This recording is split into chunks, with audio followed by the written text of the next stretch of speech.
চাঁদেরও নাকি কলঙ্ক আছে, অথচ মুস্তাফিজের ক্যারিয়ারে কোনো কলঙ্ক নেই। নারী ঘটিত কেলেঙ্কারি নেই, মাদককাণ্ডে জড়ানোর ইতিহাস নেই অপ্রয়োজনীয় কোনো আগ্রাসন। মুস্তাফিজের মতো ভদ্র ক্রিকেটার সারা বিশ্বে বিরল। তিনি যেন হাসি মামলার কার্বন কপি। সারল্যের দিক থেকে তো হাসি মামলারও উপরে। মুস্তাফিজ কথা বলেন অল্প, তার মাথাটা সবসময় নিচু থাকে। 2015 সালে যেমন ছিলেন 2025-এ এসেও তিনি তেমনই আছেন।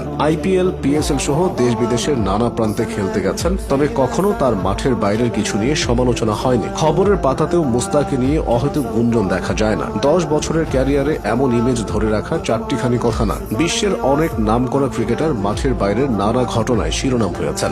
বাংলাদেশেও বহু ক্রিকেটার পারিবারিক ঝামেলা ও অন্যান্য ঝামেলায় জড়িয়ে সমালোচিত হয়েছেন। সেখানে মুস্তাফিজ একদমই আলাদা। তাই দেশের সবচেয়ে শান্তশিষ্ট ক্রিকেটারের কথা বলা হলে অধিকাংশ মানুষই সবার আগে মুস্তাফিজের নাম বলবে। 2015 সালে ভারতের বিপক্ষে মুস্তাফিজের অভিষেক ওয়ানডের কথা। তার স্লোয়ার ও কাটারে বিভ্রান্ত হয়ে একের পর এক প্যাভিলিয়নে ফিরে যাচ্ছিলেন ভারতের বাঘা বাঘা ব্যাটাররা। কোনো কুলকিনারা না পেয়ে ধোনি বেছে নেন ভিন্ন পন্থা। তিনি একটি সিঙ্গেল নিতে গিয়ে অযথায় মুস্তাফিজকে সজোরে ধাক্কা দিয়ে বসেন। চিকন চাকন গরনের ফিস সে ধাক্কা খেয়ে বেশ দুর্বল হয়ে পড়েছিলেন। তবে একটিবারের জন্য তিনি মেজাজ হারাননি। ওই ঘটনায় তাতিয়ে দিয়েছিল সব সতীর্থদের। ধোনির উইকেট নিয়ে সেদিন বুনো উল্লাসে ফেটে পড়েছিলেন সাকিব আল হাসান। তবে মুস্তাফিজ শেষ পর্যন্ত শান্তই থেকেছেন। তিনি সবসময় বল হাতে জবাব দিতে চেয়েছেন। অবশ্য সেখানেও ছিল না বাড়তি কোনো আগ্রাসন।